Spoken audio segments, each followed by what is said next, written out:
Hello, everyone, and welcome back to another episode of Changing the Climate, a show where we talk about the changing world around us and how we can make it better. Brought to you by Climate Change Realty.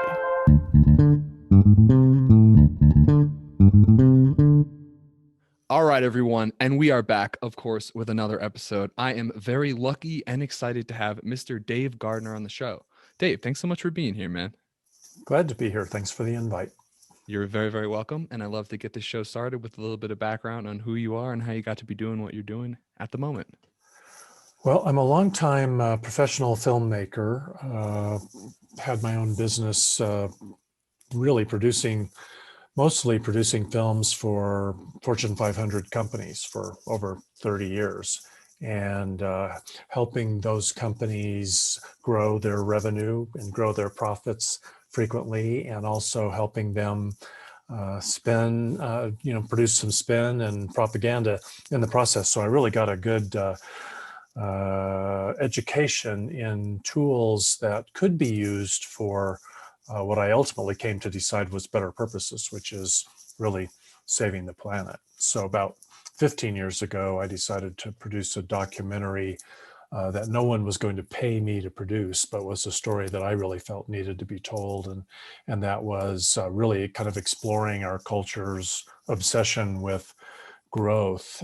And it really started out, it was just going to be about population growth. But as I began to research for the film, I soon discovered that our obsession with economic growth played a major role in the population growth story, and that both of those two growths were dangers to human civilization and needed to be explored. So I ended up with a film, Growth Busters, Hooked on Growth, really kind of 50% population growth, 50% economic growth. Yeah, and guys, the film is fantastic. I spent this morning watching the whole thing. It's not very long, and you learned so much in every little 5-minute block. It's all so thoughtfully done.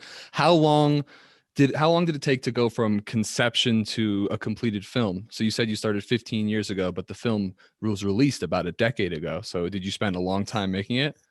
Yeah, because I committed one of the biggest mistakes they advise independent filmmakers not to do. They say, don't start the film while you're still fundraising for it. Classic. So I spent over 5 years fundraising and working on the film. And really what happened is while I was doing that, I was still working for corporate clients around the country. And so I took advantage whenever one of my clients was flying me to someplace in the world where there was someone I wanted to interview for the documentary. Then I went ahead and set up the interview so that I didn't have to, one, I didn't have the expense of an extra flight, and two, the extra carbon footprint of that. So it was a long process. And I really tried to take a pretty journalistic approach to it, where I was doing research while I was interviewing some of the smartest people on the planet about the subject, and figured if I'm going to interview them for research, I might as well film it. Of course, that means I ended up filming a whole lot more material than I was ever able to put into the film. As we do always. Yeah. Yeah. Very cool. I'm just curious, do you have some sort of history in Australia? Because I noticed there were a lot of interviews with some Australian people in the film. Well, my history, it's interesting that I've been to Australia 3 or 4 times. I've actually kind of lost count because I've had, as a professional filmmaker, I've been sent over there on a number of interesting projects. And then the last time I was over there was actually for the Australian premiere of the Growth Busters film. And I was a little reluctant to do that because that long international flight is certainly not good for the planet. But sometimes you hope that you're going to inspire more people to live sustainably, and that it's worth the footprint. But also, it turns out that the people in Australia I don't know, I just think they have a better handle on having good conversations. They're just a little more candid.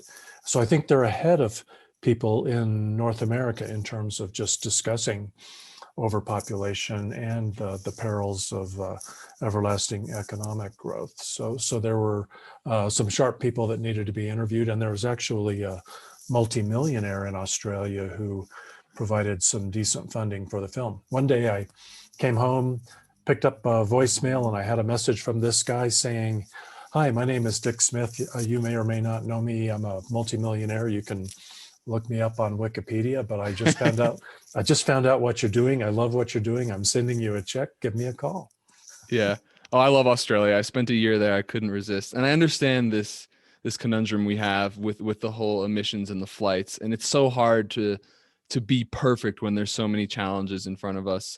And yeah, so we'll talk about a lot of things today, but I figured the first thing to talk about is just the main topic throughout, I guess throughout a lot of your work, is this problem of overpopulation. And we haven't covered it at all on this show yet. I think I'm so grateful that you're here. So I guess just to start off, I'm curious, what is overpopulation? Like, can you define it for me? And do you really believe it's something that is objective? I do. So thanks for the opportunity to address that. Uh, what I have found in my research is that we are in overshoot. That's kind of a bigger overarching problem that encapsulates overpopulation. And what overshoot means is that the scale of the human enterprise has outgrown the planet. The evidence of that is overwhelming. And there was things like the climate crisis. We're running out of fertile soil. We're desertifying vast swaths of the planet. We're pumping major rivers and aquifers dry. We're extinguishing species at an alarming rate. Really, the life-supporting ecosystems that we depend on are crumbling before our very eyes. That's the evidence of overshoot. Although there's, I'm just kind of giving you the general evidence. There are several scientific studies that document that. And in a way, it's kind of like a rubber band. We're stretching the planet's ability to meet our needs. We actually, it turns out that in 1970, we first began to surpass the planet's ability to sustainably meet our needs, and we just keep on stretching this rubber band farther and farther. And so the question is whether that we're going to keep on doing that till it snaps, or whether we're going to wise up and scale back the scale of the human enterprise to where we're back within the means of the planet. And there's really two things that contribute to overshoot. The two major contributors are our behavior, our consumption habits, our overconsumption, as a lot of people talk about who are in the environmental movement, and then the number of us that are doing the consuming. So population and the size of the economy are the major contributors to that. You could say we're not overpopulated if we could shrink back our lifestyles to a point where, when multiplied by 7.8 billion people on the planet, we weren't stressing the planet's ability to meet our needs. But we would have to live, and this is scientific analysis behind this, we would have to live way below poverty level in order for 7.8 billion people to be in sustainable balance with nature. Is there some kind of definitive breaking point where you had that visual, the rubber band that people who are listening can't see, where we stretch to the point where it snaps? I'm reading this book by Hunter L. Lovins and several other authors called A Finer Future, and they talk about this inevitable collapse. Is there any way to kind of measure that or show in a definitive way either when it's going to happen or at what point some sort of metric hits a level where it's like we run out of air or we run out of water or something? I know there are projections, but I figured we could talk a little bit about that. Well, I think there's been a lot of scientific inquiry into it. I don't think anyone who's done it really believes that they can pinpoint very precisely. I mean, it's a big planet. There's an awful lot of variables, and Mother Nature is somewhat unpredictable. So there's not a lot of fine precision. But that was one of the first things I looked at, was what were the scientific estimates of how many people the planet could support. And as I mentioned, it kind of depends. If we're living more simply, the planet can support more people. If we're living really high on the hog, then the planet has to have a much smaller population for us to be in balance. But I think the three most significant scientific inquiries into this subject were the famous 1972 MIT study called Limits to Growth, where they did really serious computer modeling. And they didn't try to come up with specific numbers, but they did come up with some scenarios. And the scenario that we have been following almost to a T since 1972 predicts that sometime about the middle of this century, things could get pretty bad. It predicted that we would get to a point where the Earth would just give up on us, and population would plummet. And it wouldn't plummet in a beautiful way. It would plummet through starvation and unmet needs. There's also a Planetary Boundaries ongoing study that the Stockholm Resilience Center does at Stockholm University, and they've come up with 9 planetary boundaries that are important for us to respect, and we have violated 4 of those 9 already. And I'm a little surprised. That was as of 2015, and I'm a little surprised that we haven't violated more of them. And then the one that I turn to most often is ecological footprint analysis done by the Global Footprint Network. They every year update their data and their analysis, and what they try to come up with is best estimate of the biocapacity of the planet and best estimate of our ecological footprint, the demands that humankind are making on the renewable resources that the planet has. And by their calculations, around 1970, we went into overshoot. We began demanding more than the planet could regenerate every year. And we've gone deeper into overshoot with each passing year. And their best estimate right now is that we're asking about 170% from the planet. We're almost at 2-planet living right now, and that's the global average. People in the United States are actually engaged in 5-planet living right now.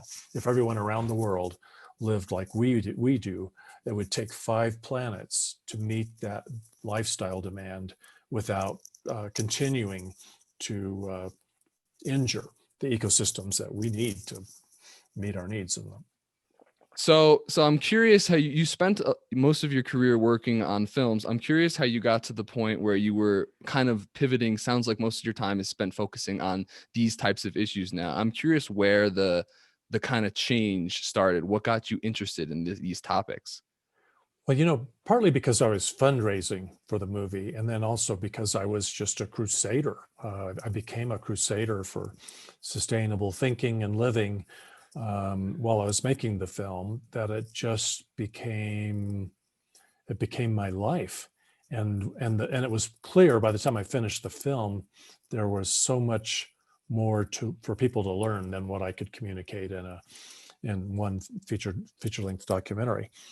So I thought that I would probably make more films, but at the same time, I knew I wanted to just continue the Growth Busters project, just to continue talking to college classes, reporters, elected officials, anyone who would listen, to try to, alert and motivate people to do what we needed to do. So it became, I just made a career shift. I just couldn't bring myself to go back to producing, propaganda for big companies. This is more meaningful work and more joyful, even though it doesn't pay very well. Yeah, I mean, as we know, that's not really what matters anyways. I think of it as like the allegory of the cave in almost a negative sense, though.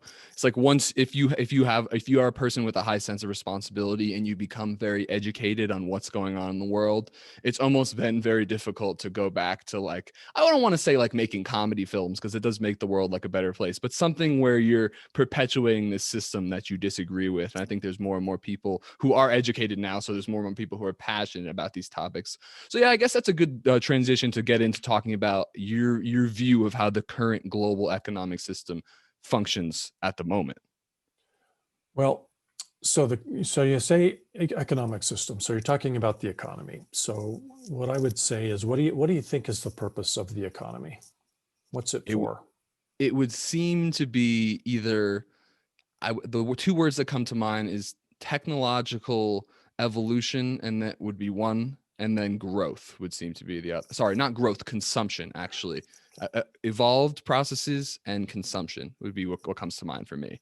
I think if you kind of step back and look at it, even from a higher altitude, the view from 40,000 feet, the most basic purpose is to meet our needs. It's a way we've organized things so that we could have our needs met, so that you don't have to farm, you don't have to drill for oil. You do one thing, you provide one service in the economy, and other people do those other things that are really important. And the economy was a way we came up with so that we could kind of exchange goods, services, money, kind of to represent that, so that we could have our needs met and we could be more efficient at it. So if we didn't have needs that needed to be met, we really wouldn't need an economy. Um, but I think we, along the way, over the last couple hundred years, our economy changed a lot. We industrialized. We found the immense power of fossil fuels, and that really unleashed a technological revolution. And so our lives improved a lot the last couple hundred years. Wouldn't you agree? Yeah. Indoor Well, not that I was plumbing. here, but yeah, some of what Yeah, I've but seen. yeah, we've got indoor plumbing. We've got most everybody's got a roof over their head. You've got heat, you've got air conditioning. If you're someplace where you need that, you've got a amazing transportation where it doesn't take you weeks or months to go across the country. So many things seem to have made our lives better. Um, and at the same time, while that was happening, the size of the economy was growing. But I think it was kind of a coincidence. I don't think the growth of the economy is what made our lives better. I think it was the innovations that made our Hmm. lives better. But we've kind of conflated that and come to believe that that economic growth makes lives better. And we started measuring that. We started measuring GDP. See, that's the easiest thing to measure in the economy. And we just got carried away. So we've come to believe that growing GDP makes lives better. Yeah. And up to a point, the things that make GDP grow do make our lives better. But it can't go on forever. And in fact, I did a little experiment. It's exponential growth. Everybody seems to think today, a 3% annual economic growth would be decent. I mean, some politicians want to promise more than that, but they'd be happy with 3%. Well, what do you Happy with think? votes. Yeah. Well, what do you think would happen? How big would our economy be in, let's say, 720 years, just to take a number out of thin air? Well, I know If the we if power we of had compound interest. It'll keep growing exponentially to the point it would be immeasurable in size. We 1 wouldn't be able billion, to imagine it. 1 billion times the size of today's economy. Oh, he's got visuals, y'all. He's all right. So it's 24 years times two, 48 years times four, 70 years times eight, 16, and then 96, 16, 120, 32 until 720 years. The economy would be a billion times larger than it is today. Yeah. Now, how many people do you think would agree that we can do that on this one planet Earth? Not on Earth. We got to expand to the cosmos for Yeah, that one. we would have to become the Borg and to start plundering the universe. But nobody says, well, 3% annual economic growth is impossible. We just have a It's a good short-term point. outlook. Yeah, so we developed these goals that are really impossible, and it turns out they're they're not. It's not really that important that we continue growing the economy, because it isn't the economic growth that makes our lives better. And in a lot of ways, the only reason today we need a growing economy is because we've got a growing population. And if we're trying to meet needs, if you have a bigger population, then you probably do need a bigger economy. Hmm. So if we could, knowing that we've gone into overshoot and we were stretching that rubber band, if we could get our population to peak and start coasting back down to a more sustainable level, and at the same time scale back our lifestyles a little bit, give up some of the things that really don't make us that happy, that's kind of the magic formula to getting back in balance with nature. And the whole purpose of that, in my view, is so that if you have kids or you choose to have a kid or kids, so that they have a chance at living a decent life. I want to give I want to give the next generation the same chance that I was lucky enough to get. Yeah, or even a better chance. And I really love the way you look at things, and I definitely want to get more into proposed solutions for how to modify this addiction to the growth economy, just addiction to the growth economy in general. But I do want to push back on your view of the economic system a little bit when you say that it's designed to meet our needs. Because if it is, it seems to be failing, number one, because there's lots of people whose needs aren't being met. And then there's lots of people who have way, including myself, have way more than we need. So it would seem to me that there is something more to this economy. There's some sort of vision or dream that this we're all synapsising together with our minds, trying to create things and create better systems and grow and become better. And it seems to be, I'm not sure what it's leading towards, but it seems to be, we're trying to create something more than just a feed machine. We're trying to, I think we do want to explore the cosmos. We want to expand our consciousness. We want to make the world a better place, but we're all kind of trying to do it in our own way, which leads to these problems of being too focused on metrics and stuff. I just figured I would throw that back at you to see what you think. Well, quick comment about that. Yeah, I think the American dream got hijacked because you're kind of describing the American dream on steroids, and I think it's gotten to that point where, you know, for a Big everything. billionaire's, yeah, a billionaire, a billion isn't enough. Why No. is that not enough? Shouldn't a million be enough? And we've come to expect, many of us have come to expect that every year our income is going to increase. And we've Mm-hmm. come to expect that our children will earn more money than we are. Of course, we're starting to see that that's breaking down. The world just can't support that anymore. So that's coming to a stop. But we've come to believe that it's a competition, you know, Right. and we've come to believe that our possessions reflect our value. You know, we consume things to confer status. Uh, I first noticed this, golly, probably 30, over 30 years ago.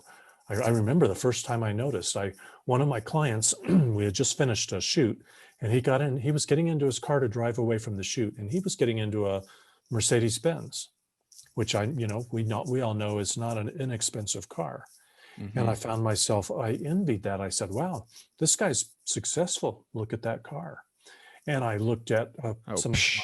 some of my friends who were living in 3,000 square foot houses with 3-car garages. And I thought, Mm-hmm. wow, they must be doing something right. They're a success. And so that was what I strove for. I spent my 30s just trying to be 30s.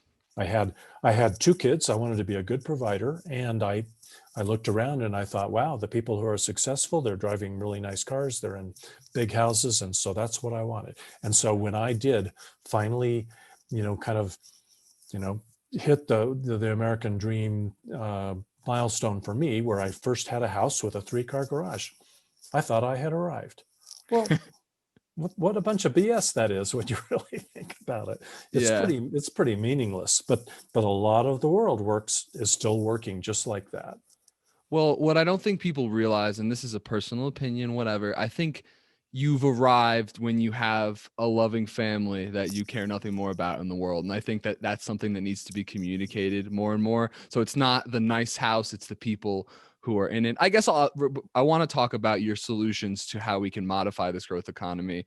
But I just want to throw my personal ideas in here real quick. Just you had said that this endless growth is impossible. I just want to throw in, I don't actually, as a naive young 20-year-old, I don't think anything is impossible. I think we can do anything, and I think that's why I love talking to people like you who have ideas for how to make the world a better place, because I think it is in disarray and it is a mess, but the beautiful thing is that we have the ability to change it and control it. I think that's great. And as far as competition goes, I think it's a lot healthier to be in competition if we're going to have it. It does seem to be a natural instinct for man, but I think it's much healthier to be in competition with yourself rather than looking at that person being like, he's got the Mercedes, like how can I be like him? It's like, my family, for example, my family relies on me to be the best version of myself. I love them and I want to be that for them, so that's why I should try and be better. So those are my Ethan Shapiro thoughts thrown in the middle of the podcast there. Probably what your family values most from you is not how much money you make, but how much time you spend with them, right? Absolutely. Yeah. And you know what? That's something that we can grow, you know.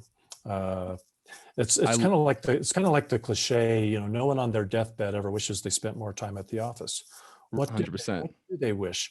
That if you think about what you would wish for on your deathbed, that would be a pretty good list of the joys of life that really don't have a big impact on the planet.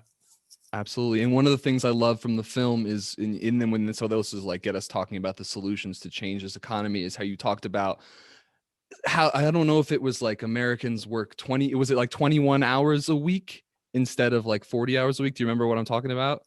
Yeah, I mean Yeah. that's one of the big solutions because what's happened, during the last 100 years of great innovation and improvements in productivity, what did we do? We could have turned that into more time with our family, more time to fish, more time to hike, more time to Hmm. play, more time to learn. But instead, what we did is we turned it into more money. So we kept on working just as many hours, and we make a lot more money. But of course, how we spend that money kind of increases the size of our footprint. So if people are worried about jobs for everybody, as we have artificial intelligence develop and we have more and more automation, the way we have jobs for everybody is that we all work less. Yeah.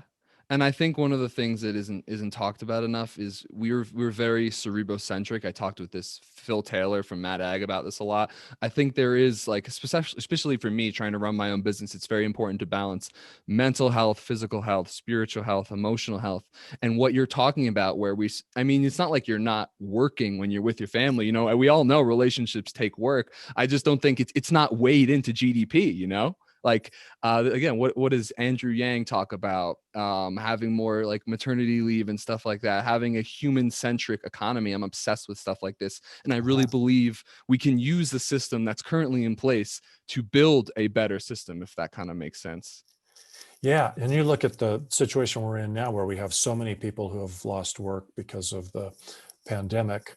Uh, the smartest solution to that right now that we could be pursuing is encouraging everyone to share their job rather than to just jump back on the bandwagon of robust economic growth. But that's Mhm. going to be, unfortunately, our society isn't enlightened enough yet for that kind of public policy. I mean, that's a sharp turn in public policy that we need, but I don't expect to see that today. Well, Dave, how do we get there, man? What can we do? I know we're doing podcasts, we're talking to our own, think global, act local. We're talking to our friends. How can we? It's time to get really substantial action. My whole age group is on board with you. We want things changed. We want it better, but you have to hold on to your faith. So how do we get this done, man? Well, it is a culture shift, and that Absolutely. rarely does that change overnight. There's a lot of inertia keeping it from changing, and I think the most important thing, the biggest key to unlock that is to change the stories that we're telling each other around the campfire, because I think that's how the culture perpetuates itself. And Hmm. so today we're bombarded with messages that reinforce the hijacked American dream. They reinforce the love affair with economic growth. You do not read a report on the latest quarter of GDP growth read it in the Associated Press, Reuters, Wall Street Journal, New York Times, any of the mainstream news sources. Never once do they interview an ecological economist or go look for some economist who has a different view that maybe robust economic growth isn't good news. It's never acknowledged that there's another side to that story. And the truth is that I think it's the only side to the story. But I think we have to go through this phase where at least they start reporting on this alternative viewpoint, kind of like with climate change. For the longest time, every time they did a story about climate, they talked to somebody who was concerned about it and they talked to somebody who denied it, to give both sides. So I think for a while, I would settle for a while for economic reporting to at least acknowledge that not everybody thinks that 3% annual economic growth is good news, or that not everybody thinks that the fact that Austin, Texas grew its population like crazy is a sign that it's a successful city. But today I see no signs of any acknowledgement by the journalists of this alternative view. So, do we have to wait for those journalists to die and younger, more enlightened journalists to take their place? I hope not. I'm doing my best to try to, rattle the cages of the journalists and say, hey, you guys might want to study up on this. You've been programmed from birth to believe one thing, and it turns out that's not the final answer.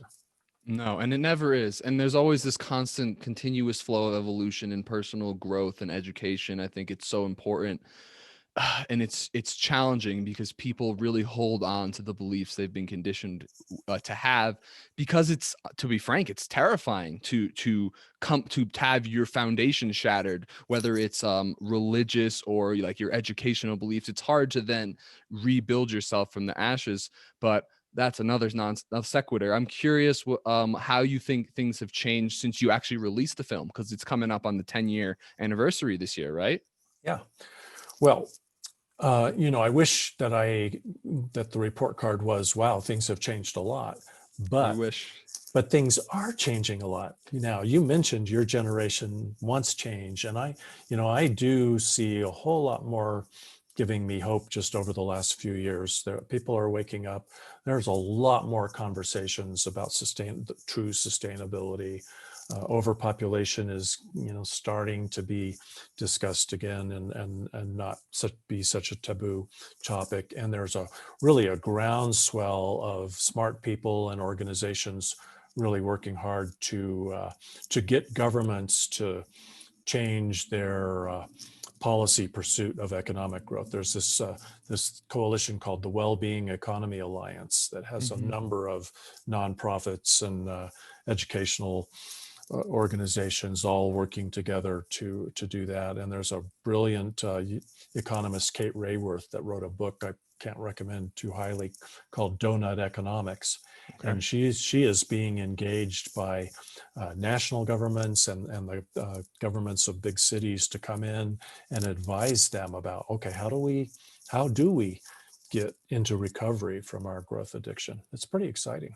Yeah, it's important to stay excited as well. And I think there's so much potential. And again, I always think it comes back to just having the discussions, and the fact that you say that the media doesn't talk about this kind of stuff is troublesome, and it's something to definitely consider. But back on proposed solutions to the essential problem of overgrowth and overpopulation, do you think we've actually reached a stage where you would say it's morally apprehensible to have too many children? Because everyone has their own vision and their own dream. And what if I told you, for example, I was a guy that wanted to have 10 kids so I can hang out with all my kids and they all have different personalities? Is that wrong? Am I doing bad by my kids by doing that? Well, a couple of thoughts about that.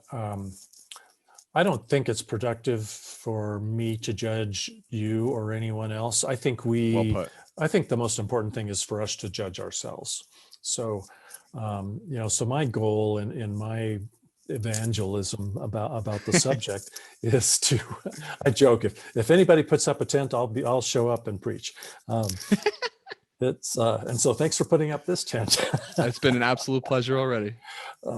So my goal is to make sure that everyone has good information. My goal is for everyone making a family-sized decision to be making an informed family-sized decision, because I honestly believe that anyone making a decision, if they have full knowledge of just where that we are with that rubber band right now, that they'll make the most loving decision they can for the future of the child or children that they might be considering having. So I don't think we have to get into the conversation about whether it's irresponsible or reprehensible or anything like that. But also, I want to mention that some people may know this. Most countries in the overdeveloped world, our average fertility rate is below replacement. It's below 2, the average family size in the overdeveloped world. But that doesn't mean that we've solved the problem in places like the US or Australia or Canada, because especially because we're such big consumers, we're vastly overpopulated. We either need to start living like monks immediately, or we need to really embrace and support and celebrate the small family decisions that younger people like you are making today. And we might just need to forgive the people who have good information and still choose to have 10 children. There, if people love kids, there are a lot of other ways to express that love and to support children and meet your need without manufacturing that many more human beings to overpopulate the planet. Yeah, very well put. And I'm definitely all about minimizing any kind of hate or resentment that's going on, because we just have enough. The hate and resentments Really? on the overgrowth too, Dave. We gotta stop that from growing as well. So I'm more than happy to provide this tent for you and anyone else who wants to come and voice their opinions about how they think the world could be better, because it definitely can be. And then I just want to give a real quick shout out to Stephen Moses for sending me your name and information. He's a good guy. So it's a pleasure. And I just want to transition a little bit to talking about your experience podcasting, because I think it is such a powerful tool and it is so independent. There was nobody telling me how to ask these questions, what to say, or who to have on the show. So I can actually talk to anyone and learn everything. Dave's got a sign in the back of his image for you guys who are listening. Will podcast to save the planet. I'm very on board with that. So Dave, you are the host of two podcasts, or you're the co-host of one and the host of another, if that's correct. Co-host actually of both. Excellent. Yeah, one is the Overpopulation podcast, which I am very proud of. It is hard-hitting, very candid information about and analysis of current news events, hopefully helping to alert people and educate them about overpopulation and inspire more young people to make small family decisions. And the other is the Growth Busters podcast about sustainable living, which is which covers overpopulation. It covers economic growth, overconsumption, plastic straws, veganism, all, just everything related to the journey that hopefully we're all on of trying to have plenty of joy in our life while we skinny up our lifestyle so that we aren't having as big an impact on the planet as we did yesterday. So every day Yeah. I'm hoping that my impact's a little less than the day before. That makes sense. What's your experience been like with hosting those two shows? Well, it's a joy. I'll tell you Absolutely. why did I start doing that instead of making more films? Mm-hmm. Well, one thing is it's more expensive to make a film than it is to make a podcast. You can generate a lot more content quickly and with less investment of time and money, just creating audio content.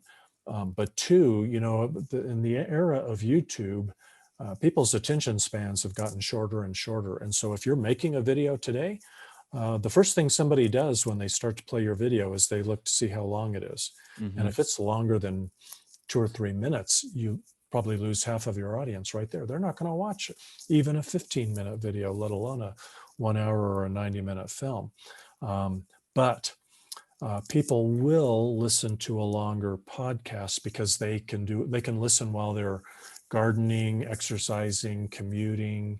It's kind of one of the last places where the short attention span isn't killing us. So it's one of the last places where you can have a deeper, more meaningful conversation. So I think that's really important. And then you alluded to the other real advantage of it is, you see my frustration with the media for perpetuating these old cultural myths. Well, we're the media.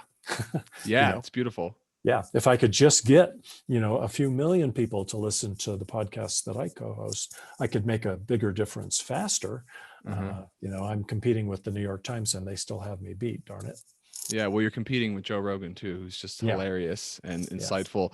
What are your thoughts on a distinction between building a sustainable economy versus something that's more like a regenerative economy? This is a space that I started off more in like climate change, sustainability. Now I'm trying to learn about the fundamentals of how we live and trying to regenerate what we've already lost. Yeah, I think regenerative economy is an essential part of the equation going forward. I think we have to be careful that, and I would put that, even though it's not really all technology, but I would also put next to it, there's some technological innovation that can be helpful.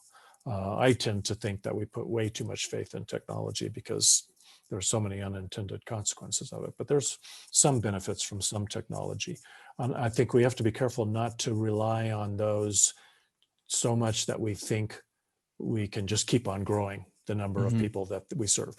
Turning to a regenerative economy is not going to make the world meet the needs of 7.8 billion people sustainably. We've got to shrink the scale of the human enterprise, no matter what, no matter how smart we run the economy.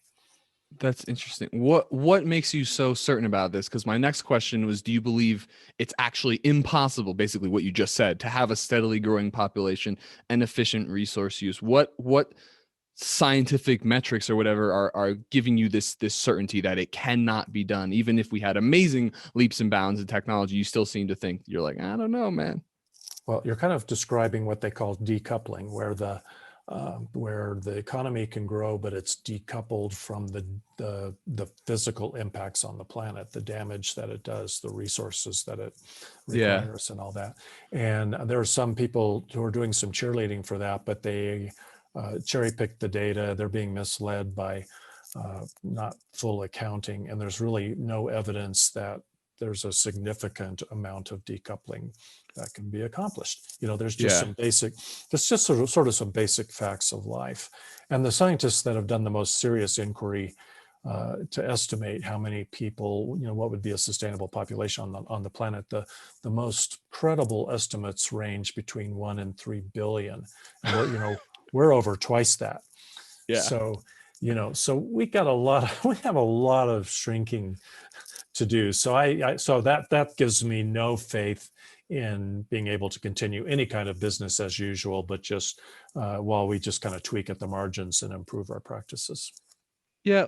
Well, what if everyone in my optimist lunacy, what if everyone was to work together to take care of everything and all the resources? Could we not have a regenerative economy where the population, maybe it's not growing exponentially, but maybe we have a few more people each year, and then we are able to grow lots of plants and have other animals and then take care of them, and then we all kind of have this system where we're working with each other? No, we can't do that.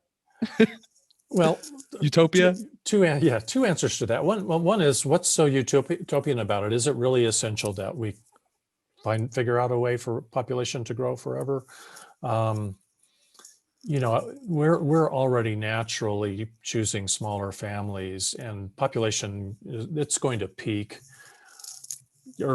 worst case early next century if we do nothing practically Mm-hmm. about it, kind of naturally. But we really need it to peak sooner and to decline faster than that. But my goal would be to have an average. If we just had an average family size of one child for Uh-huh. 100 years, we'd be back to 3 billion in 100 years. That's That's it. amazing.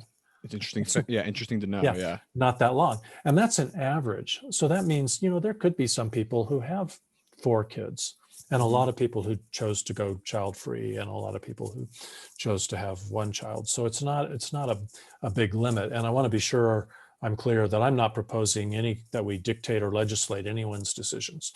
I just think we want to make sure that they have the information, because Yep. they're free to choose what they want. And then the other thing is, our impact on the planet is kind of like the rectangle of the area of a rectangle. And one side of the rectangle is population, and the other side is the size of our economy. And, if you if you shrink the size of the economy by behaving better and better and better, but you keep on lengthening the other dimension of the rectangle, what's going to Same. happen to Yep. the Same area. thing. Yeah, you can't just keep it going forever, because the area will continue to grow at some point. Yeah, you guys got to check out this film. It's really good, and it's very interesting, and I love it. We have to, as Americans, because you've spent decades, and we have to say, I'm not telling you what to do, man. This is just my personal ideas. There's no way to communicate with Americans without saying that. It's pretty hilarious.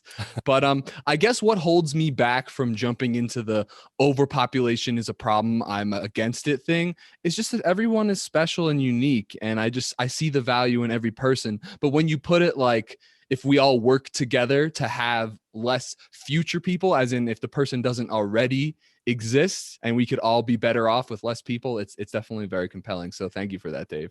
One of the smartest scientists that I interviewed for the film, Dr. Paul Ehrlich, who's famous for having written The Population Bomb with his wife back in 1968, what he says something that I think is pretty smart and appropriate here. He says, I'm all for lots of children because people are wonderful and they're unique, but do we have to have them all at the same time? Can't we spread them out over some centuries? Hmm. And if we can do that, then they can have so much better lives. We won't have to work so hard to give them a shot at a decent life, and we won't be taking so much risk that they'll end up living a bleak life.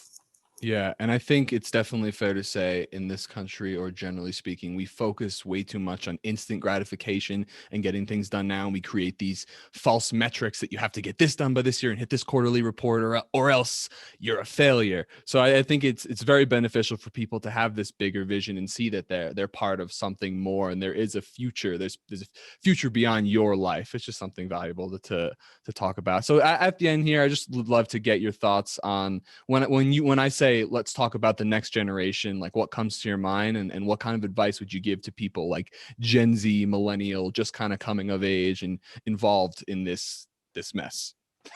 I think my advice would be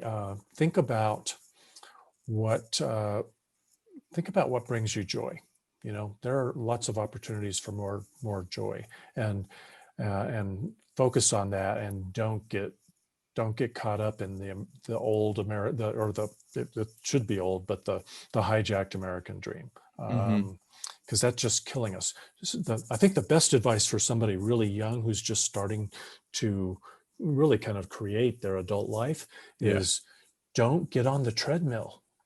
So many of us have spent years on this treadmill in service to this growth obsessed system, being encouraged by companies to work our butts off in order to generate more sales and more revenue, and be productive consumers for the economy, and spend lots of money on every Black Friday so that retail sales numbers go up. Stay off the treadmill, and staying out of debt, I think, is one of the keys. Mm-hmm. Once you get out of debt, then you discover you have a whole lot more freedom to share your job with somebody else. You don't have that pressure to make those monthly payments. And boy, that is just so freeing Yeah. to not have that pressure. Those are the big things. And then thank you for what you're already doing. Most young people today are not having 4, 6, or 8 kids. They can't afford it, for Right. one thing, but they also have pretty exciting lives. Uh-huh. And kids are being a parent is a full-time job, and it's not an easy job. And there are lots of ways to have a fulfilling life beyond just recreating a new version of you. Yeah, and very well put, man. And I definitely really, I personally can say I've struggled with this because we are conditioned by our society to want these materialistic things, to want to make a lot of money, to want to work, and do something more. And then in the course of the last year, starting my business and being militant about who's getting my brain waves, who I'm using my energy for. It's all being in service. I've found has been, I won't lie, it's still very challenging. I'm still trying to find my way, but being in service to not like these things we were taught to be in service to, but trying to be in service to something more meaningful is so important. So I guess my last question, and we hinted at it earlier, talking about going fishing with your family and spending more time with your family. What do you think really matters in life, Dave, that we've kind of missed out on with this growth obsession? Well, generally, I would return to that cliche about what would you wish you had spent more time doing when you're on your deathbed, or what would you put on your bucket list? Um, and I just don't think it would be making more money, or doing anything in service to a company. It would be, gosh, I wish I had spent more time with my kid, or telling bedtime stories, more time with my significant other. I worked too much. I wish I had read more. I wish I had Yeah. gotten another college degree. One of the guys I interviewed for the film, Mike Nickerson, he called it the 3 L's: uh, learning, loving, and laughing. Yeah. You know, those are Absolutely. those are the good. Those are that's the good stuff, man. Oh yeah. Yeah. Couldn't agree more. I always figure I'll just throw this last anecdote in or story. Is I dated when I lived in Australia, we talked about earlier in the show, and I dated this girl from the UK, and I was like madly in love with her. And I knew that the study abroad thing was going to end, so I actually extended and stayed like a whole nother semester because I was so infatuated and having so much fun. I didn't want it to end. So, and then obviously we broke up and it didn't work out, and whatever. We're fine terms now. But I think the point that I came to is when you're in like a relationship with someone or you have someone you love, I think you should treat it like it's study abroad. And every single day you're running out of time, and you want to, these little moments are what makes life worth living and so important. So that's my words of wisdom for the day. Dave, it's been a real pleasure speaking with you, man. Watching your film was amazing. I'm going to have to check out your podcast. I really appreciate you taking some time to come and speak with me today. It's really been a real joy. Well, right back at you, man. Ethan, great conversation, great questions. Thanks for putting up the tent so I could do a sermon. Anytime, man. You're always welcome back. And so is anyone else who's inspired. I'm sending out emails every week. I'd love to get someone emailing me saying, hey, man, I want to come on your show. So if you're listening, you want to come on the show and you got something to talk about, let me know. So Dave, thanks so much for coming on. And everyone, we will see you next week. Enjoy another fantastic week. Take it easy, everybody. Bye-bye. Thanks so much for listening to Changing the Climate, a podcast hosted by Climate Change Realty, the most innovative real estate corporation ever conceptualized. Visit ccrboulder.com today.